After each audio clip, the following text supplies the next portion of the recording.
Ya, Assalamualaikum warahmatullahi wabarakatuh. Selamat pagi. Hadir lagi kita dalam Waalaikumsalam acara warahmatullahi wabarakatuh. Tanya Apa Saja, yaitu acara persembahan dari Departemen Obstetri dan Ginekologi FK UNER bekerja sama dengan IDI dan PUGI Surabaya dan menghadirkan staf-staf dari bidang tentu dari Rumah Sakit Universitas Airlangga dan RSUD Dr. Sutomo. Dan hari ini dalam Tanya Apa Saja seri kali ini adalah bagian dari Divisi Onkologi Ginekologi dan alhamdulillah telah hadir di tengah-tengah kita para narasumber. Yang pertama kepada Dr. Dwita Saraswati, spesialis Option Konsultan Onko Ginekologi yang nanti akan berlaku sebagai moderator, dan juga ada dua narasumber, yaitu yang pertama Dr. Indra Yuliati, spesialis Option Konsultan Onko Ginekologi, dan juga Dr. Primandono Prabowo, spesialis Option Konsultan Onko Ginekologi. Dan hari ini adalah bertemakan mengenai perawatan pasca penanganan kanker ginekologi. Dan seperti biasa, nanti kami persilakan kepada seluruh peserta yang hadir untuk bisa memanfaatkan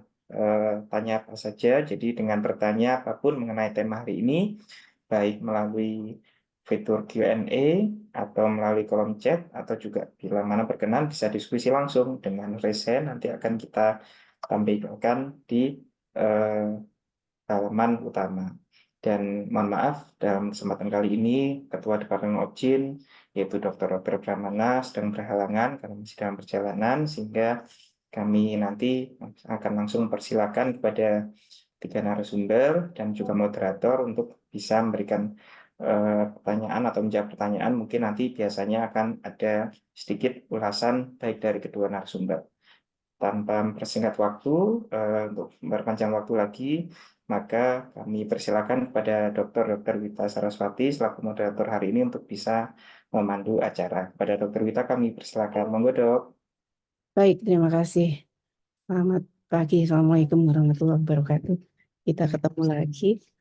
Kali ini tentang ginekologi onkologi akan kita bahas bersama dengan narasumber Dr. Indra Yuliati dan Dr. Primandono. Mungkin sebelum kita mulai ada yang akan dipresentasikan. Mungkin Dr. Indra Yuliati ada yang mau tentang follow up pada kanker ginekologi. Silakan. Ya, oke, Dokter Rita.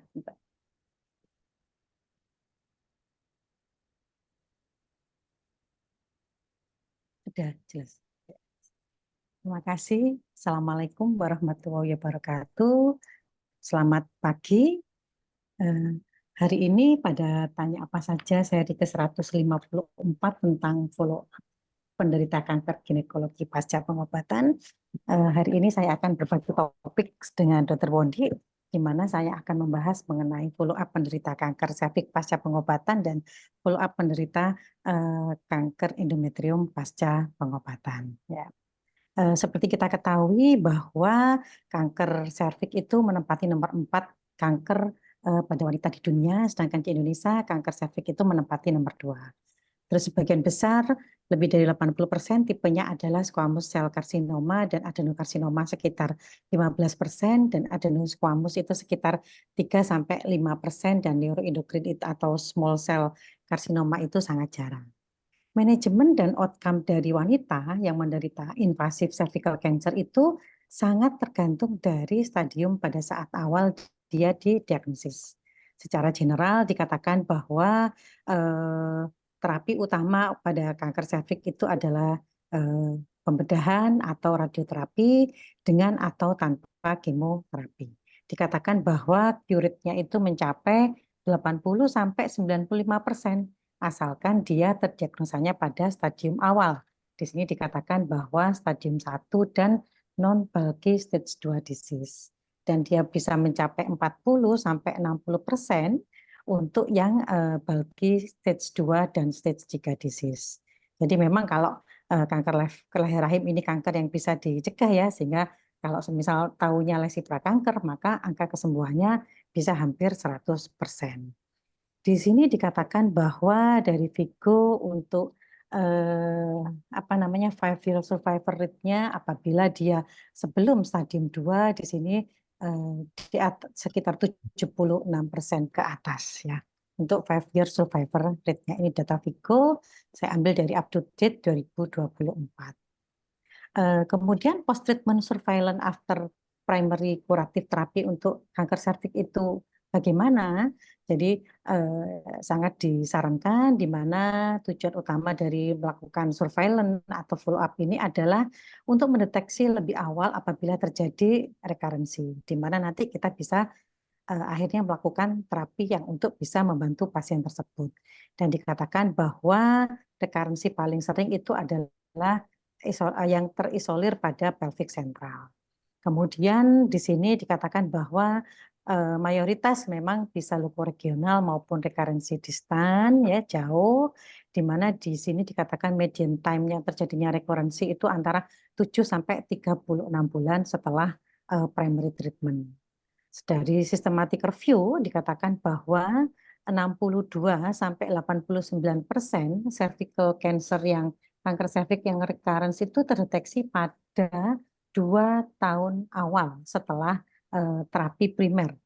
Dan setelah tahun kelima dikatakan bahwa 89 sampai 99% bisa terjadi terdeteksi rekarensi. Ya, di sini dikatakan bahwa prognosis untuk rekarensi itu tergantung dari set of recurrence-nya. Dikatakan bahwa apabila dia terlokalisasi, terus kemudian tidak ada yang apa namanya bagian yang set wall pelvic yang fiksasi atau mungkin yang frozen pelvic itu, terus kemudian jarak antara interval ya disease free-nya itu lebih dari 6 bulan dan diameter rekarensinya itu kurang dari 3 cm itu sangat mempengaruhi. Juga apabila terjadi metastasis paru, apabila dia itu terisolasi, jadi lokasi nodulnya itu hanya single dan sebagainya, bisa ada potensi dilakukan dalam hal ini reseksi dari paru tersebut. Terus kemudian di sini dikatakan bahwa pada saat surveillance atau follow up, apa yang kita kerjakan dari SGO dikatakan bahwa Society of Gynecology Oncology dikatakan bahwa history dan physical examination itu sangat diperlukan. Di sini dikatakan bahwa kita bisa sarankan pasien itu kontrol tiap 6 bulan sekali pada saat 2 tahun awal, terus kemudian kita sarankan kontrol 6 sampai 12 bulan ya untuk dia setelah apa namanya sampai 5 tahun setelah pengobatan, dan setelah 5 tahun, di atas 5 tahun baru kita kerjakan setiap tahunan. Tetapi untuk pasien-pasien dengan risiko tinggi maka kita bisa sarankan untuk periksa sekitar 3 bulan sekali, dan dengan pasien yang low risk disease itu bisa sampai 6 bulan sekali. Di sini dikatakan bahwa dari Cancer Care Ontario Systematic Review dikatakan bahwa physical examination yang dikerjakan itu apa? Di sini dikatakan termasuk pelvic, chest, dan abdominal examination dan pemeriksaan kelenjar getah bening. Di sini dikatakan bisa mendeteksi sampai 52% dari rekarensinya. Di sini misalkan ada keluhan vaginal bleeding atau keputihan, terus nyeri di perut, terus kemudian gangguan dari bowel habit ataupun saluran kencing ya, jadi misalkan sering kencing atau mungkin ada curiga fistel, ngerembes dan sebagainya ya, itu pastinya disarankan untuk segera untuk melakukan pemeriksaan. Terus kemudian physical examination yang dikerjakan apa? Di sini kita bisa mengevaluasi dalam hal ini KGB di supraclavicular, terus kemudian di inguinal, terus kemudian juga kita mengevaluasi dengan inspikulo apakah ada lesi di daerah vagina ya yang nodul, ataupun mungkin ada apa namanya massa lagi, sehingga kita harus melakukan biopsi ulangan. Sedangkan untuk pemeriksaan cervicovaginal cytology bagaimana? Kalau pasien itu pernah dikerjakan radioterapi, di sini dikatakan bahwa kita tidak perlu untuk melakukan pemeriksaan sitologi. Karena dikatakan bahwa ini tidak seberapa bermanfaat ya. Kalaupun misalkan dia ada pun hasilnya mungkin biasanya perubahan jaringan dengan efek radiasi seperti itu. Tetapi memang kadang-kala dari pasien itu karena kontrolnya kalau sudah post radiasi itu ke dokter onkologi juga ke dokter radioterapinya yang minta untuk dikerjakan sitologi. Terus kemudian dari Cancer Care Ontario Systematic Review juga dikatakan bahwa sekitar 6% itu recurrency itu terjadi pada vaginal fold cytology. Sehingga pada pasien-pasien yang belum pernah mendapatkan radiasi, di sini dikatakan annual cervical cytology itu tetap bisa kita kerjakan. Jadi tetap kita kerjakan smear pada vaginal fold-nya atau di sperm vaginanya. Sedangkan untuk imaging tidak perlu kita kerjakan secara rutin apabila tidak ada keluhan. Di sini misalkan chest X-ray, CT scan juga tidak perlu kita kerjakan secara rutin. Sedangkan PET atau CT scan itu bisa dikerjakan apabila pada saat awal, ya di sini dikatakan bahwa pada saat awal ya walk up staging dari cervical cancer itu ada, maka kita bisa kerjakan juga untuk surveillance after treatmentnya. Terus kemudian untuk kanker endometrium itu kanker juga yang paling sering pada wanita. Di sini dikatakan bahwa karena dia terdiagnosisnya lebih awal ya, sehingga angka penyintas atau grup untuk penyintas kanker endometrium itu lebih banyak dibandingkan yang kanker serviks yang terdeteksinya itu lebih lebih lebih lambat. Terus kemudian untuk post treatment surveillance di sini dikatakan memang untuk mendeteksi secara dini terjadinya recurrent disease. Untuk endometrial cancer di sini untuk surveillance-nya, untuk follow up-nya kita monitoring keluhan dan juga physical examination. Kita tidak perlu untuk melakukan vaginal cytology pada pasien-pasien dengan penyintas endometrial cancer. Dikatakan di sini bahwa not useful ya dengan menggunakan vaginal cytology. Terus kemudian rata-rata rekarensi dari endometrial cancer itu adalah setelah 3 tahun pengobatan.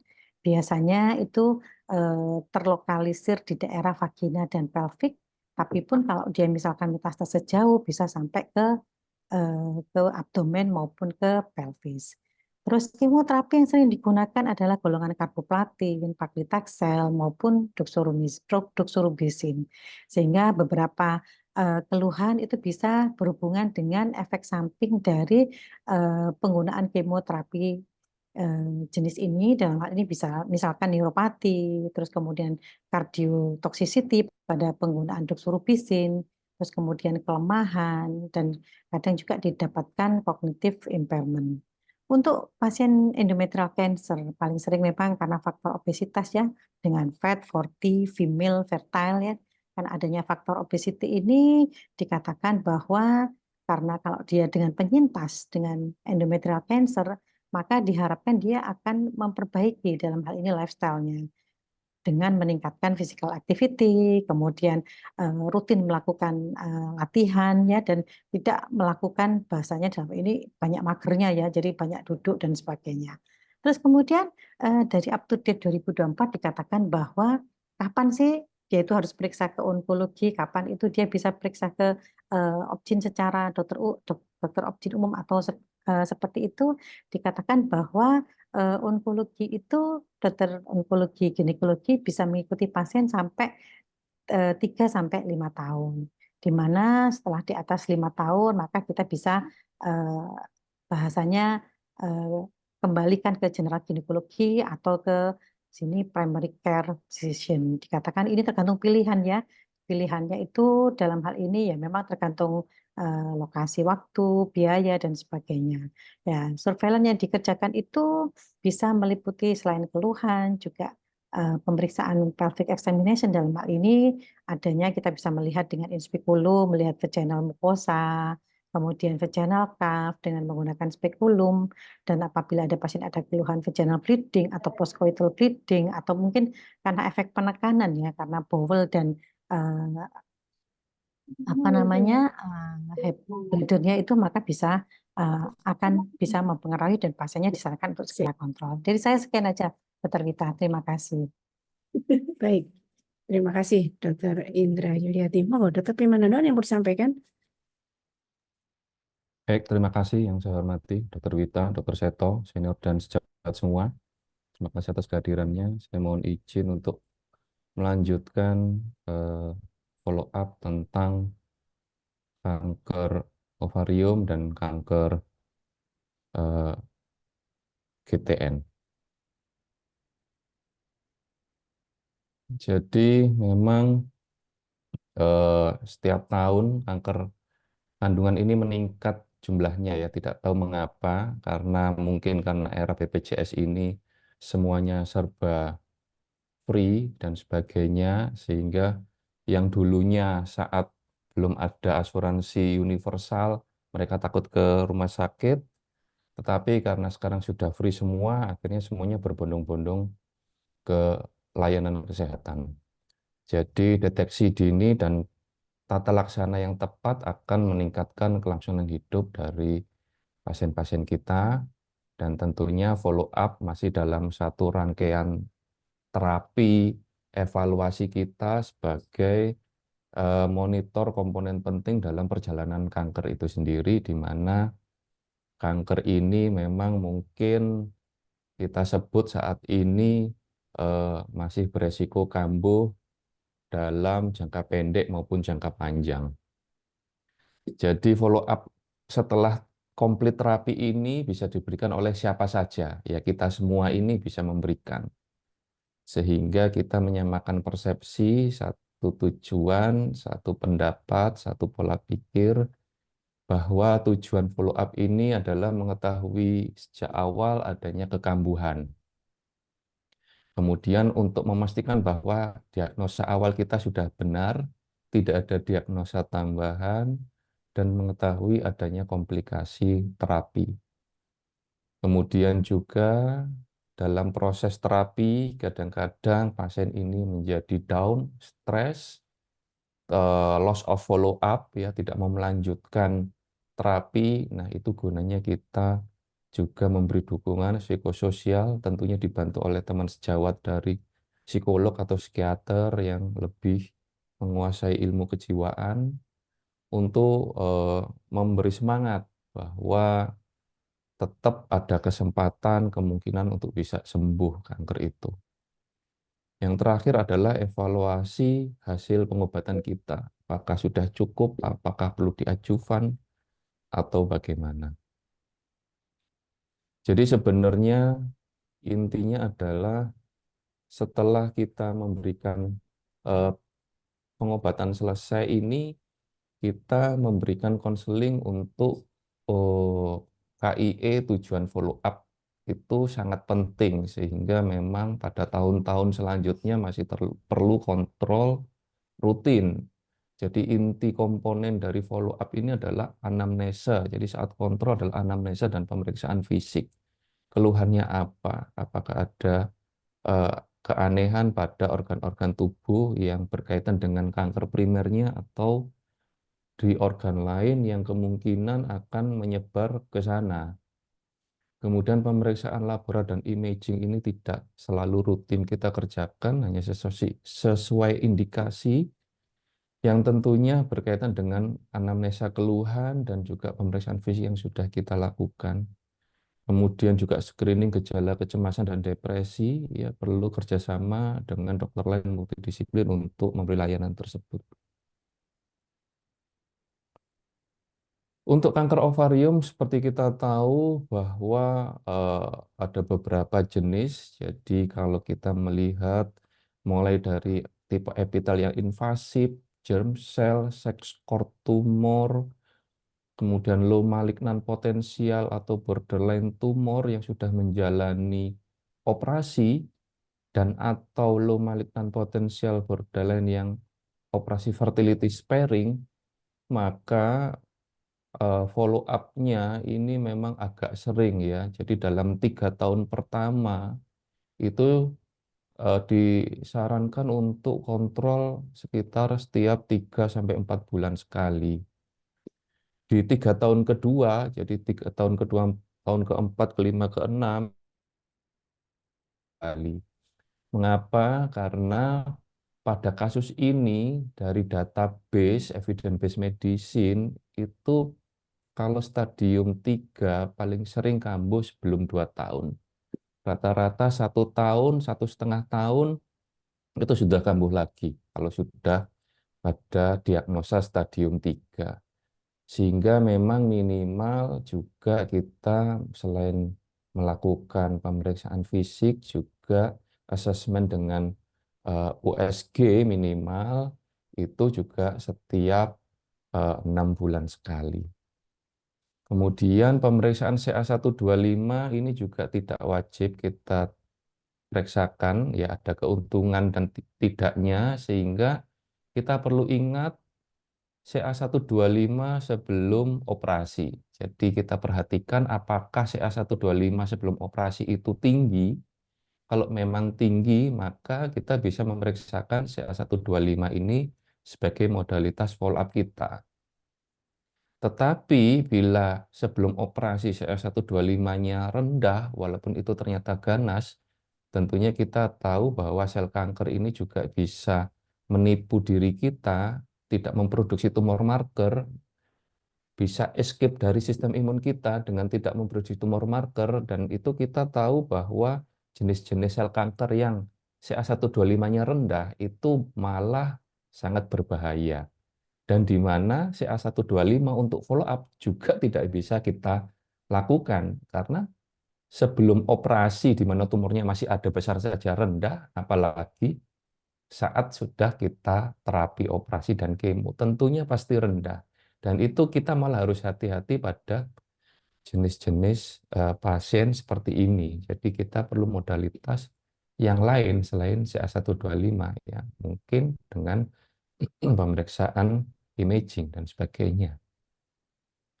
Kemudian pemeriksaan genetik testing, misalnya BRCA, itu juga kita pilih-pilih pasiennya, ya, terutama yang tipe high grade serous dan ada riwayat keluarganya CA payudara dan CA ovarium sebelumnya. Tentunya juga ada riwayat Lynch syndrome kalau tipenya adalah suatu endometrioid dan clear cell carcinoma, maka kita sarankan untuk pemeriksaan BRCA atau HRD. Jadi kalau kita melihat kanker ovarium ini kita bagi dua, stadium awal dan stadium lanjut, maka kita ngomong stadium awal itu adalah 1A, 1B saja. Di mana 1A, 1B ini kita anggap stadium awal karena setelah operasi, setelah kita lakukan complete surgical staging, kita tidak memberikan adjuvan kemo. Nah, yang stadium lanjut itu mulai 1C ke atas, kita sebut advance karena kita memerlukan terapi adjuvan kemoterapi. Jadi kalau kita bandingkan, maka pada stadium lanjut, ternyata imaging ini kita bisa memanfaatkan hanya USG saja pada kasus-kasus usia muda yang dilakukan operasi fertilitas pairing. Jadi yang lain itu tidak ada data. Mau diperiksa tumor marker atau tidak, mau dirutinkan CT scan atau tidak, itu sangat-sangat individualistik. Jadi tidak bisa disamaratakan. Tetapi kalau kita perhatikan advanced stage pada stadium lanjut, maka pemeriksaan biomarker yang direkomendasikan adalah CA125, ya, di mana sebenarnya HE4 di sini kita lihat tidak rekomendasi. Tentunya akan lebih, perbandingan dua hal ini akan lebih efektif, lebih akurat, tentunya menambah biaya, tapi hasilnya akan memastikan bahwa semuanya baik-baik saja kalau kadarnya rendah, atau kalau perbandingan CA125 dan HI4, otomatis akan kita hitung persentase indeks Roma-nya, ya. Kalau di bawah 20%, maka kemungkinan kekambuhannya besar. Dan kita perlu ingat bahwa saat kita melakukan pemeriksaan CA125 pada tipe kanker ovarium, tipe epitel, misalnya meningkat dan kita lihat USG itu tidak ada apa-apa, maka kita tidak atau belum perlu memberikan terapi. Artinya apa? Kita tidak memberikan kemoterapi lanjutan hanya sekedar melihat peningkatan CA125. Selama USG kita atau CT scan kita tidak melihat keadaannya kelainan organ atau tanpa ada pertumbuhan kanker baru recurrent pada surgical bed atau pada kelenjar getah bening atau pada paru-paru atau pada momental cake di bawah liver atau metastasis liver, maka peningkatan CA125 ini hanya sekedar untuk monitoring 3 bulan ke depan. Apakah 3 bulan selanjutnya CA125-nya tambah naik? Apakah 3 bulan kemudian akan muncul dari tumor baru, kanker baru? Nah, ini kita jelaskan ke pasien. Jadi memang kadang-kadang ya tidak selalu bahwa CA125 saat ini naik, maka tumor itu akan tumbuh kira-kira 3 bulan, 4 bulan lagi, paling cepat. Paling cepat akan tumbuh 3 bulan, 4 bulan. Dan di mana saat itu tumor itu tumbuh, di mana ukurannya masih kecil, kita bisa langsung melakukan pre-kemoterapi tergantung dengan waktu kekambuhan. Kalau waktu kekambuhannya kurang dari 6 bulan, kita sebut resisten kemo, maka kita perlu mengganti regimen kemo dengan kemo yang lain. Tetapi kalau kekambuhannya lebih dari 6 bulan, maka kita bisa memberi kemoterapi yang sama dengan kemo sebelumnya. Kemudian untuk advanced stage, untuk CT scan, MRI ini juga direkomendasikan. Whole body MRI tidak direkomendasikan, ya tergantung kebutuhan. PET scan direkomendasikan bila sebagai second line. Jadi artinya muncul tumor baru, kita ragu-ragu apakah ini tumor jinak ataukah ini rekurensi suatu sel kanker.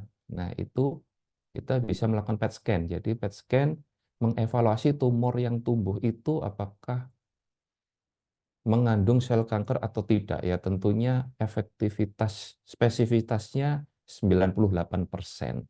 Jadi kadang-kadang kita lihat ada tumor tumbuh baru, kita ragu-ragu apakah itu rekurensi atau tumor jinak yang lain. Disinilah peran PET scan sebagai rekomendasi lini kedua setelah CT scan atau PET scan. Kemudian untuk kanker ovarium tipe non-epitel kita bagi dua, golongan sex-cord stromal tumor dan germ cell, di mana kedua-duanya ini banyak pada usia muda.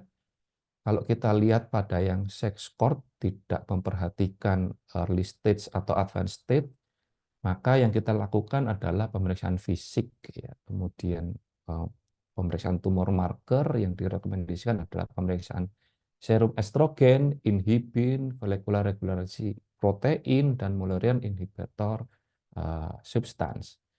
Kemudian CT scan ini hanya kalau ada keluhan, MRI juga tidak wajib. X-ray juga kalau kita curiga ada metastasis paru-paru, dicurigai dengan batuk lama lebih 1 bulan tidak sembuh-sembuh atau batuk darah. PET scan tidak direkomendasikan, cukup kita melakukan USG terutama pada yang kasus fertility sparing surgery. Dan berbeda antara seksol dan germ cell, kalau germ cell ini kita bagi dua, yang early stage dan advanced stage, di mana early stage ini kita hanya menganggap ada dua saja, imatur teratoma grade 1 stadium 1A dan dysgerminoma stadium 1A, itu yang kita anggap early stage. Mengapa? Karena dua jenis kanker ini tidak perlu neoadjuvan kemo setelah operasi. Kalau kita perhatikan germ cell yang early stage, maka pemeriksaan fisik, biomarker, imaging direkomendasikan semua, kecuali PET scan. Ya, PET scan adalah langkah terakhir untuk mencurigai suatu adanya tumor, apakah ini ada sel ganas atau tidak. Tetapi germ cell yang advanced stage, maka yang direkomendasikan adalah pemeriksaan fisik, pemeriksaan biomarker. Kalau early stage dan advanced stage sama-sama kita periksakan alfa fetoprotein, LDH, dan beta ACG. Kemudian untuk yang advanced stage, maka pemeriksaan imaging ini tidak direkomendasikan secara umum, hanya bila ada keluhan dan kalau biomarker meningkat sehingga tidak rutin. Cukup kita lakukan USG saja. Pada gestasional trophoblastis neoplasia, follow up-nya apa yang kita lakukan? Pertama adalah kita harus tahu bahwa GTN ini bisa berasal dari suatu mola yang biasa, mola hidradenosa yang jinak. Jadi kapan kita harus tahu mola ini berubah menjadi GTN? Ada 4 poin. Yang pertama adalah beta HCG-nya plato, jadi tetap terus, tidak naik, tidak turun pada 4 kali pemeriksaan dalam periode minimal 3 minggu atau lebih. Yang kedua adalah peningkatan beta HCG pada 2 kali pemeriksaan, atau 3 kali pemeriksaan selang 2 minggu. Yang ketiga memang sejak awal urat patologi anatominya yang kita curigai suatu mola, ternyata itu adalah suatu koriokarsinoma. Jadi langsung otomatis mola berubah menjadi GTN. Yang keempat adalah beta HCG tidak bisa normal di bawah 5 sampai 6 bulan setelah kuretase. Jadi 4 poin itu kita harus ingat untuk berhati-hati bahwa ini bukan sekedar mola biasa, tapi sudah berubah menjadi GTN. Dan di saat kita sudah mencurigai suatu GTN atau mendiagnosa suatu GTN, maka kita harus tahu kira-kira apakah sudah ada penyebaran. Ya, kita lakukan pemeriksaan torak foto, apakah ada abnormalitas dari paru-parunya, apakah ada abnormalitas dari livernya pada pemeriksaan USG atau CT scan, dan juga pada otak. Nah, ini adalah skor Vigo berdasarkan WHO yang kita tahu. Mungkin bisa Tujuan kita dipersingkat ya Dr. Primandono ya, ya, kita untuk follow up-nya mengevaluasi saja. Nggih. adanya, siap Dr. Rita. Kita harus mengetahui dia termasuk resiko tinggi atau resiko rendah. Jadi kalau skor ini kita hitung, kalau di bawah 7, maka dia adalah resiko rendah dan perlu kemoterapi, monoterapi. Kalau dia termasuk yang high risk, 7 atau lebih, maka kombinasi kemo. Kalau lebih dari 12, ultra high risk, maka kita rujuk pada center-center GTN. Jadi untuk follow up, untuk yang risiko rendah, ini kita cukup follow up pemeriksaan beta HCG paling tidak 2 bulan. Setelah itu kita berikan kontrasepsi selama 1 tahun. Nah, kalau selama beta HCG normal, walaupun imaging tampak suatu abnormalitas, maka kita tidak perlu melakukan treatment apa-apa, asal beta HCG-nya tidak meningkat. Tetapi kalau pada yang tipe high risk dan ultra high risk, maka setelah terapi konsolidasi, jadi setelah beta HCG kita normal, maka kita memberikan 2 kali kemo lagi, kemudian kita evaluasi setiap 2 minggu, kita evaluasi setiap minggu selama 6 minggu pertama, dan kemudian kita evaluasi beta HCG setiap bulan sampai 1 tahun. Dan juga mencegah kehamilan selama 1 tahun dengan menggunakan kontrasepsi yang sesuai dengan pasien. Dan juga dikatakan juga hati-hati paparan ultraviolet yang berlebihan juga bisa memicu. Ini masih kontradiksi. Dan pada usia yang tua diharapkan segera untuk hamil lagi. Terima kasih. Baik, terima kasih Dr. Indra Yuliati, Dr. Primandono, penjelasannya panjang dan lebar. Monggo ini ada pertanyaan. Apakah untuk keperluan follow up semua bisa ditanggung oleh BPJS? Monggo Dr. Indra Yuliati dulu, karena kan Dr. Indra Yuliati tentang CA cervix dan endometrium. Nanti tentang apakah follow up itu di cover oleh BPJS di bidang follow up-nya ovarium dan PTG, Dr. Primandono. Silakan. Terima kasih Dr. Wita. Kalau untuk apakah keperluan follow up semua ditanggung oleh BPJS, tadi kita sudah bahas bahwa untuk kanker leher rahim itu kita melakukan pemeriksaannya memang secara berkala sampai 2 tahun, itu dianjurkan setiap 6 bulan ya. Terus kemudian pemeriksaan yang kita kerjakan, yang pertama ya kita melakukan ya bertanya gejalanya apa, rasanya seperti itu, keluhannya apa. Ya, follow up-nya itu misalnya perlu ditanggung BPJS enggak, itu misalnya pertanyaannya? Kalau kanker leher rahim itu kan kita hanya melakukan pemeriksaan bimanual ya, pemeriksaan pelvic examination, terus kemudian kita melihat apakah di kelenjar getah bening itu yang terutama supragrafik kurasama yang di inguinal itu ada pembesaran atau enggak, itu kan hanya pemeriksaan yang sederhana tanpa pemeriksaan yang macam-macam. Kecuali tadi kanker leher rahim yang pasiennya belum pernah mendapatkan radioterapi, belum pernah mendapatkan radiasi, kita melakukan pemeriksaan sitologi. Itu ditanggung sama BPJS, Dokter Vita. Sedangkan kalau untuk endometrial cancer, itu juga pemeriksaannya hanya physical examination, di mana kita baru melakukan pemeriksaan imaging dan sebagainya itu bila ditemukan ada gejala dan memerlukan indikasi, misalkan pasien batuk lama, baru kita mungkin melakukan pemeriksaan torak foto dan dilanjutkan dengan CT torak apabila kita mencurigai ada metastasis di sana, dan semuanya ditanggung oleh BPJS. Terima kasih, Dokter Ida. Ya, ya, jadi memang ditanggung BPJS tergantung indikasinya begitu ya, Bu Indra ya. Kalau kita ditanggung, kita menuliskan pro surveillance juga rasanya ditanggung. Jadi untuk melihat adanya kekambuhan ditanggung ya. Baik, Dokter Primandono, untuk yang CA ovarium dan PTG ini follow up-nya CA ovarium misalnya PET scan kita perlu atau CT scan atau misalnya tadi itu, atau kalau penyakit trofoblast gestasional itu juga ditanggung semuanya oleh BPJS, itu pertanyaannya. Silakan Dokter Primandono. Untuk CA ovarium ya karena kita kontrol setiap 3 bulan, lebih dari 1 bulan ya tentunya semuanya tumor marker, imaging akan ditanggung, kecuali MRI ya Dokter Vita. MRI itu juga kita pilih-pilih karena akan menambah beban tagihan rumah sakit ke BPJS. Untuk yang PGTN ini yang agak susah karena tipe yang high risk dan ultra high risk, secara idealnya protokol untuk 6 minggu pertama diperiksakan setiap minggu, dan kemudian untuk 1 tahun diperiksakan setiap bulan. Itu mungkin yang bisa kita lakukan kalau ditanggung BPJS itu kalau diperiksakan setiap bulan saja. Jadi memang yang diperiksakan setiap minggu tidak bisa, diperiksakan setiap 2 minggu juga tidak bisa. Kalau yang diperiksakan setiap 1 bulan sekali itu yang akan ditanggung.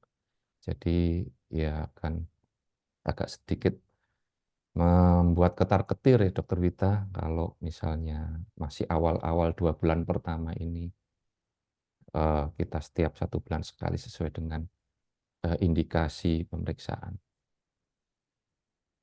Ya, jadi untuk follow up apa yang akan kita lakukan, jenis imaging atau laboratorium untuk follow up pasca treatment itu selama ini kalau di Dr. Sutomo ditanggung oleh BPJS, memang diminta indikasinya. Indikasinya apa begitu dilakukan pemeriksaan-pemeriksaan tersebut. Oke, pertanyaan kedua dari Dr. Indi Ambang Suryadi. Pada kasus mola setelah kita kuret, kemudian pada follow up sudah hamil sebelum 1 tahun, bagaimana follow up kasus molanya? Terima kasih. Monggo, Dr. Primandono. Iya, jadi kalau sampai sebelum 1 tahun sudah hamil lagi, maka kita betul-betul melakukan close monitoring terhadap beta HCG, dan kalau perlu waktu Karena bisitopeni. kalau perlu trimester pertama itu kita melakukan USG transvaginal untuk memastikan bahwa tidak ada partial mole. Yang ditakutkan adalah itu, kita pastikan kualitas atau kondisi keadaan plasentanya apakah normal apa tidak. Ya tentunya kita bisa minta tolong dengan USG 4 dimensi feto maternal untuk memastikan bahwa baik janin dan plasentanya semua baik-baik saja. Mungkin demikian Dokter Ya, Vita. jadi kalau sebelum 1 tahun itu hamil dan hamil dinyatakan hamil dengan janin begitu ya Dr. Primandono, maka molanya sembuh begitu yang dibilang kemarin sembuh, artinya dipastikan bahwa ada janin dan kemudian apalagi dibuktikan kemudian nanti dia hamil aterem, berarti ya follow up untuk molanya yang sebelum kehamilan aterem ini sudah dianggap sembuh karena salah satu indikator bahwa GTN itu dinyatakan sembuh adalah hamil dan aterem gitu ya, hamil ada janinnya ya begitu. Mungkin ada tambahan dari Dr. Indra Yuliati. Oke, setuju Dokter Vita. Jadi apabila pasien itu postkuret mola, yang seharusnya kita sarankan untuk jangan hamil dulu dalam jangka waktu 1-4 tahun. Ini menyambung pertanyaan yang berikutnya ya. Kalau sudah beta HCG-nya normal, maka kita bisa berikan dalam hal ini penggunaan kontrasepsi. Ini yang ditanyakan adalah penggunaan kontrasepsi pil kombinasi. Jadi kita berikannya setelah kadar beta HCG-nya normal terlebih dahulu. Kenapa? Karena kalau dengan pemberian kadar beta HCG-nya normal terlebih dahulu, apabila ada keluhan, misalkan pasien itu sporting dan sebagainya, maka itu bukan karena bahasanya penyakitnya, tetapi karena itu adalah efek dari KB-nya. Sedangkan kalau untuk pasiennya kalau sudah hamil tadi, ya seperti tadi sudah dokter kita katakan bahwa kalau sudah dari OSG itu sudah bayinya tumbuh, terus kemudian plasentanya tumbuh bagus, ya. Jadi tidak ada kita apa namanya curiga parsial mul dan sebagainya, maka itu adalah sudah aman. Jadi kita tinggal follow up lebih lanjut. Saya rasa demikian. Jadi KIE ke pasiennya bahwa sebaiknya penggunaan KB setelah beta HCG normal itu sangat kita perlukan supaya pasiennya tidak segera hamil. Terima kasih. Iya, jadi walaupun memang after mola itu kecil sekali ya, 0,36% sekitar itu tuh kalau mola. Tapi sudah 2 kali mola akan jadi yang ketiga lebih tinggi lagi resikonya untuk recurrent. Tapi dari mola menjadi mola itu sangat kecil, apalagi dari partial mol hampir nol, tidak ada yang jadi mola lagi begitu ya. Baik, ada pertanyaan berikutnya. Apakah pil KB kombinasi masih ideal untuk diberikan dalam 1 tahun untuk pasien post-kuret mola? Dan apakah pil KB kombinasi sehabis kuret dapat langsung diberikan atau tetap menunggu hasil PA atau pemantauan beta HCG terlebih dahulu? Jadi mungkin sebagian sudah terjawab sebelumnya Dr. Primandono ya. Jadi kalau misalnya kadar beta HCG-nya sudah normal langsung pakai pil KB begitu ya. Mohon dijelaskan Dr. Primandono. Masih idealkah pil KB itu pil KB kombinasi untuk diberikan dalam 1 tahun untuk Ya, pasca tidak ada kuret? konsensus yang menyatakan hal ini, Dokter Wita. Jadi sekarang ini lebih bebas.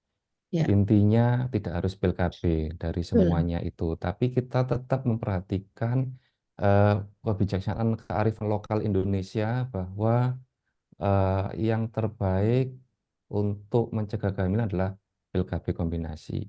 Yang kedua adalah kalau kita bandingkan dengan kontrasepsi yang lain, misalnya spiral, dan meningkatkan resiko infeksinya besar, di mana dextroinfeksi ini juga akan menyebabkan rahim yang sudah pernah ada penyakit akan ketambahan dari suatu infeksi endometritis yang akan memperparah nantinya kalau pasien ini akan hamil. Yang ketiga sebenarnya adalah tidak harus pil KB. Jadi kita bisa diskusi dengan pasien inginnya apa. Ya, mana yang terbaik untuk pasien, tiap-tiap pasien berbeda-beda. Tapi tetap secara nasional kita merekomendasikan untuk pemberian pil KB dan tidak harus 1 tahun. Kadang-kadang kalau sudah usianya lebih dari 35 tahun dan anaknya masih 1 ingin cepat hamil, bisa kita stop dan cepat-cepat hamil. Jadi memang idealnya 1 tahun itu bukan suatu rekomendasi harus. Jadi bisa kita lebih eh, lebih memperhatikan masing-masing aspek dan usia pasien. Ya, jadi tidak harus pil KB kombinasi begitu ya. Jadi bahkan IUD itu boleh asal dulu sih ditakutkan kalau pakai IUD resiko perforasi begitu ya. Ya dipastikan kalau uterusnya normal, beta HCG-nya sudah normal itu tidak masalah begitu ya. Mungkin yang masih kontroversial adalah KB suntik yang depo itu karena efeknya kan breakthrough bleeding-nya itu yang kadang-kadang menyusahkan untuk kita follow up. Baik, Dokter Indra ada mau tambahkan tentang metode KB pasca kuret mola ini? Enggak ada, Dokter Vita. Karena Tidak ada. memang tadi yang ditanyakan pil KB kombinasi, jadi saya bahasnya pil KB kombinasi, sehingga memang kalau IUD pun oke bisa diberikan asalkan beta HCG-nya normal. Itu aja, terima kasih. Ya, rasanya sih syarat semua kalau kita mau KB itu mesti normal dulu beta HCG-nya ya, baru kemudian kita pakai sistem kontrasepsi apapun bisa gitu ya.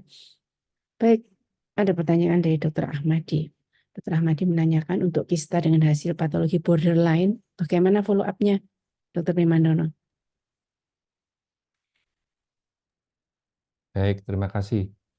Jadi tadi kita tampilkan bahwa low malignan potensial atau borderline itu kita tidak mengikuti protap dari suatu kanker ovarium. Jadi tetap kita lebih rileks, lebih bisa santai karena low malignansi potensial, jadi malignan. Tetap ada pemeriksaan fisik, anamnesa, dan sebagainya. Tentunya kita memberikan sugesti positif pada pasien bahwa resiko kambuhnya kecil dan tidak perlu pemeriksaan yang aneh-aneh. Ya, minimal memberi masukan, menenangkan pasien dengan anamnesa, dengan KIE, nasihat. Ya cukup kalau ada USG ya di USG sesuai indikasi keluhan, dan tentunya kita tidak perlu melanjutkan pemeriksaan tumor marker yang seperti kanker ovarium, dan juga tidak perlu melakukan CT scan. Jadi borderline adalah cukup, kuncinya adalah inti dari follow up adalah anamnesa dan pemeriksaan fisik saja, Dr. Ahmadi. Ya, jadi kalau borderline karena memang tidak borderline itu sebenarnya kan borderline malignancy begitu ya gitu ya. Jadi tidak menembus kapsul, tidak menembus membran basal. Jadi itu diagnosis yang perlu kehati-hatian dari pihak teman-teman patologi anatomi gitu ya. Apakah memang borderline itu benar-benar borderline itu sangat penting. Kalau masanya besar gitu ya, Dokter Primandono, Dokter Indra harus dipastikan benar-benar borderline, tidak ada yang invasif begitu ya. Dan itu mempengaruhi follow up-nya. Iya, Verifikat. Dr. Wita. Jadi Ya, kalau memang dulu borderline kita kemo, sekarang tidak, karena tidak ada bedanya, maka follow up-nya juga hati-hati, juga implan. Jadi bukan suatu metastasis istilahnya, tapi borderline itu yang harus kita waspadai, kita mencari apakah ada implan-implan di tempat lain. Jadi borderline itu juga, kalau kanker itu kita sebut metastasis, kalau borderline kambuh itu kita sebut implan-implan begitu. Dan itu yang harus kita cari selama follow up ya. Memang tidak harus setiap 3 bulan, 4 bulan, mungkin bisa setiap 6 bulan sekali untuk kita cari apakah ada implan-implan di peritoneum atau di tempat lain. ya, ya. Walaupun borderline kita harus melihat di tempat yang lain pada saat operasi itu ya, Dokter Primandono. Baik, pertanyaan selanjutnya. Yang pertama tentang si endometrium, apakah bisa terjadi pada pemeriksaan yang di mana USG transvaginal itu endometrial thickness-nya kurang dari 10 mili? Itu pertanyaan yang pertama. Yang kedua, bagaimana kelanjutan follow up fertility sparing pada CA endometrium stadium 1A pasca konservatif surgical staging? Kalau 1A pasca surgical, soalnya yang berhasil hamil dan melahirkan CA endometrium ini ya.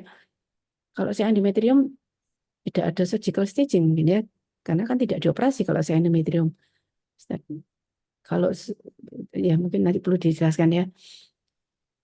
Ini pertanyaannya adalah stadium 1A pasca konservatif surgical staging yang berhasil hamil. Mungkin bukan ya, maksudnya konservatif itu konservatif tidak operasi gitu kan. Bagaimana follow up-nya apabila pasien kemudian bisa hamil dan kemudian berhasil hamil dan melahirkan. Apakah kemudian dilanjutkan dengan operasi gitu mungkin maksudnya. Ya, silakan Dokter Indra. Oke, terima kasih Dr. Wita. Pertanyaan pertama, apakah si endometrium itu dapat terjadi pada pemeriksaan USG transvaginal dengan endometrial thickness kurang dari 1 cm? Mungkin kita harus tahu dulu bahwa untuk mendiagnosis suatu CA endometrium, maka kita harus mendapatkan sampel dari endometrium terlebih dahulu. Ya, seperti itu. Jadi, kapan kita melakukan pemeriksaan dengan melakukan kuretase tadi? Yang pertama, misalkan pada wanita usianya di atas 36 tahun, terus kemudian dia keluhan perdarahan pervagina lebih dari misalkan 2 minggu, ada indikasi kita melakukan endometrial kuretase untuk diagnosis, terus hasilnya suatu CA endometrium itu bisa.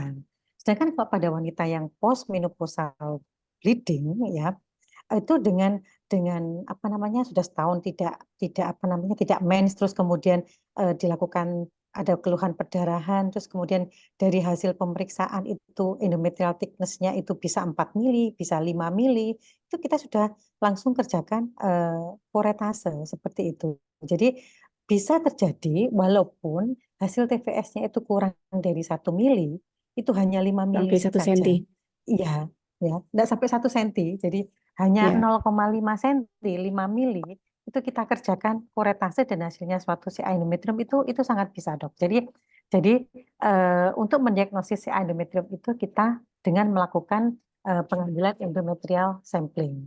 Terus kemudian habis itu kalau ini tadi ada pertanyaan fertility sparing.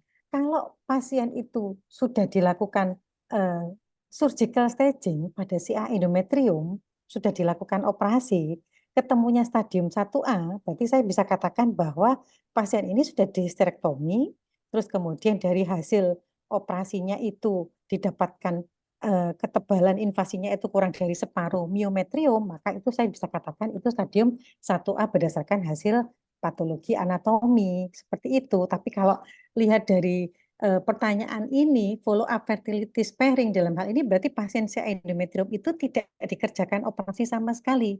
Jadi setelah dilakukan kuret, terus kemudian kita dapatkan hasil PA-nya suatu endometrial karsinoma, terus kemudian apa namanya dilakukan MRI ya, dari MRI-nya itu didapatkan bahwa invasi dari ketebalannya itu kurang dari separuh sehingga didiagnosa dia masih stadium 1A. Mungkin seperti itu Dokter Wita, sehingga diputuskan Ya, untuk dilakukan apa istilahnya fertility sparing. Terus kemudian kalau seperti ini ya betul-betul kita harus KIE ke pasiennya walaupun dari hasil MRI itu stadiumnya 1A, terus kemudian dari hasil kuretnya itu suatu menyatakan endometrial karsinoma, sekarang pun kita bisa melihat apakah ini bahasanya resiko tinggi atau enggak dari hasil kuret itu bisa dengan melakukan pemeriksaan P53. Kalau P53-nya dia positif ada mutasi ya sebaiknya jangan dikerjakan konservatif, Dok. Jadi konservatif itu hanya kita kerjakan pada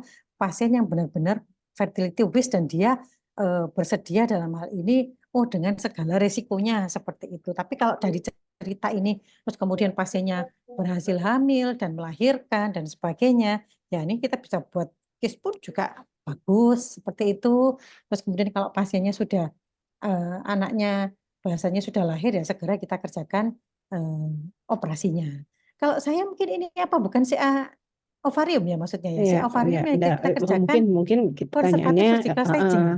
Dokter Wita ya. bukan, ya, mungkin ini pertanyaannya karena si endometrium. Jadi mungkin maksudnya adalah ya hasil kuretnya yang grade 1 gitu ya. Terus kemudian kita rencanakan untuk fertility sparing nanti sampai hamil. Pertanyaannya kemudian apakah tetap harus operasi kalau sudah lahir anaknya itu? Karena kalau menurut literatur ya tetap harus di KIE untuk histerektomi karena faktor resikonya untuk si endometrium masih ada, misalnya dia masih obes, kemudian masih ada faktor-faktor yang lain yang menetap pada pasien itu. Jadi kalau pasien si endometrium pada awalnya kita konservatif, kemudian dia berhasil hamil, setelah dia hamil dan melahirkan sebaiknya tetap di KIE untuk histerektomi, begitu maksudnya Dokter Indra mungkin ya. Terus yang pertanyaan pertama, harus tahu bahwa si endometrium tidak selalu diawali dengan hiperplasia endometrium ya. Ada yang atrofi yang tipe 2 yang tidak estrogen dependent itu justru endometriumnya tipis dan itu juga bisa endometrium yang tipe 2. Jadi jangan kalau kurang dari 10 mili tidak mungkin endometrium, tidak. Gitu mungkin Ibu Indra ya. Sampling endometrium itu penting pasien dengan keluhan postmenopausal bleeding. Baik, mungkin pertanyaan yang terakhir ya karena kurang 2 menit, kurang 5 menit. Oke. Di daerah itu BPJS tidak menanggung pemeriksaan beta HCG. Jadi kendala untuk kami evaluasi ke pasien. Apakah ada trik dokter jika memang pasien hanya mampu periksa beta HCG 1-2 kali saja? Kapan sebaiknya kami cekkan jika pasien hanya mampu misalnya 1 kali atau 2 kali? Terima kasih. Monggo, Dr. Primandono. Dulu pakai kodok ya, pakai pack test bisa enggak gitu ya? Triknya apakah bisa gitu, Dr. Primandono? Silakan. Iya, jadi yang pertama ya memang diperiksa setiap bulan, lebih dari 1 bulan sekali, kemungkinan besar masih bisa ditanggung BPJS ya dokter. Yang kedua ya kita pakai tes kehamilan. Tes kehamilan itu kadarnya 5 unit ya, jadi di bawah 5 unit biasanya negatif, lebih dari itu dia positif. Nah kalau positif ya mungkin karena keterbatasan di daerah, kalau kita melihat USG transvaginalnya ada yang abnormalitas ya, mungkin di situ kita harus waspada bahwa itu kambuh gitu. Tapi selama tes kehamilannya negatif, USG transvaginalnya bagus, endometriolannya jelas, ketebalan endometriumnya ya di bawah 12 mili, menurut saya masih aman-aman saja, dokter. Ya, Tapi kita perlu jadi itu ingat triknya ya, ya. Bisa dengan backtest itu ya. Kita mesti mengenali platform masing-masing backtest itu ya. Kepekaannya beda-beda soalnya ya Dokter Primandono ya. Ada yang iya 25 betul, mili baru terdeteksi, ada yang 5 mili. 5 mili, ya, Jadi 5 kalau unit. mau secara kasar saja, kalau misalnya harusnya 8 minggu pasca kuret itu kan harusnya normal. Nah, itu kalau misalnya dengan alat yang sensitif itu bisa terdeteksi kalau masih positif setelah 8 minggu, harusnya setelah 8 minggu tidak terdeteksi, kita pakai pakai itu tes kehamilan yang simple itu yang murah rasanya ya, nggak harus cek beta HCG. Ini Dokter Seto kalau sudah muncul, sudah habis waktunya mungkin ya. Pertanyaannya Bukan, habis, nggak apa-apa, Dok. sudah habis kok. Jadi memang mungkin saya simpulkan karena pertanyaan sudah habis kayaknya ya. Tadi sudah, terus yang terakhir beta HCG yang tidak ditanggung itu belum ada lagi kayaknya. Baik, jadi mungkin untuk 3 menit terakhir saya simpulkan bahwa ya sudah terjawab semua. Untuk follow up itu terpenting adalah klinis, keluhan dan klinis. Rasanya CA apapun ya, bidang ginekologi. Kecuali kalau pada awal sebelum dioperasi itu imaging atau tumor markernya tinggi, nah kemudian kita bisa memakai untuk follow up setelah pasca treatment. Gitu ya, baik CA cervix, apalagi CA cervix itu klinis penting ya. Pasien sudah kontrol, sudah tidak ada evidence disease, tetap harus diinspikulo, tetap harus dilihat, bahkan vaginal smear atau pap test itu tidak disarankan atau sebagai sesuatu yang rutin gitu ya Bu Indra ya. Untuk endometrium juga begitu, yang pasca treatment dibagi dua, pasca treatment konservatif yang fertility sparing sama pasca treatment yang hysterektomi, sudah dilakukan hysterektomi itu beda. Lebih follow up-nya yang melekat itu kalau yang kita fertility sparing. Jadi kalau pasiennya hanya boleh pada grade 1 itu aja yang kita lakukan, dan boleh hanya kalau secara imaging MRI atau apa tidak melebihi dari setengah miometrium invasifnya. Dan kemudian harus segera bayi tabung dan sebagainya, segera hamil, dan setelah hamil dan melahirkan tetap disarankan untuk hysterektomi. Kemudian untuk ovarium ini yang tidak jelas lagi Dr. Primandono ya, anunya follow up-nya. Jadi ya tidak ada evidence yang menyarankan imaging tertentu itu reliable begitu. Yang paling mudah adalah PTG ya. Follow up-nya PTG itu paling mudah gitu ya, karena beta HCG itu sangat sensitif untuk melihat kekambuhan atau kemudian pelatu sedikit aja kita sudah dari minggunya itu kok nggak cocok penurunannya kita sudah menganggap dia itu ke arah penyakit tromboblas gestasional yang ganas. Mungkin itu bisa saya simpulkan. Ada tambahan lagi Dr. Indra Yuliati, Dr. Primandono? Tidak ada cerita, terima kasih. Sudah cukup, Dokter Wita. Baik, terima kasih Dr. Indra Yuliati, Dr. Primandono. Semoga ilmu ini bermanfaat dan menjadi ya jariah mumpung puasa kan gitu ya. Silakan Dr. Seto. Terima kasih. Assalamualaikum warahmatullahi wabarakatuh. Waalaikumsalam warahmatullahi wabarakatuh. Matur nuwun. Alhamdulillah semua pertanyaan sudah terjawab, Dr. Wita, Dr. Indra Yuliati, Dr. Primandono, dan insya Allah barokah, dan ternyata sangat berguna banyak pertanyaan karena mungkin follow up pasien kanker ginekologi setelah penanganan di tersier akan kembali ke daerah masing-masing, itu yang sangat berperan dari sejawat semuanya yang ada di daerah. Mungkin untuk setiap waktu, terima kasih. Kita akan ketemu lagi dan tanya apa saja minggu depan setiap hari Rabu pukul 10 sampai pukul 11. Bila tidak ada yang lain, izin kami akhiri. Matur nuwun. Assalamualaikum warahmatullahi wabarakatuh. Matur nuwun Dr. Wita, Dr. Indra Yu. Waalaikumsalam Terima kasih. warahmatullahi wabarakatuh. Terima Waalaikumsalam kasih Dr. Seto. warahmatullahi Terima kasih Wabarakatuh. semua.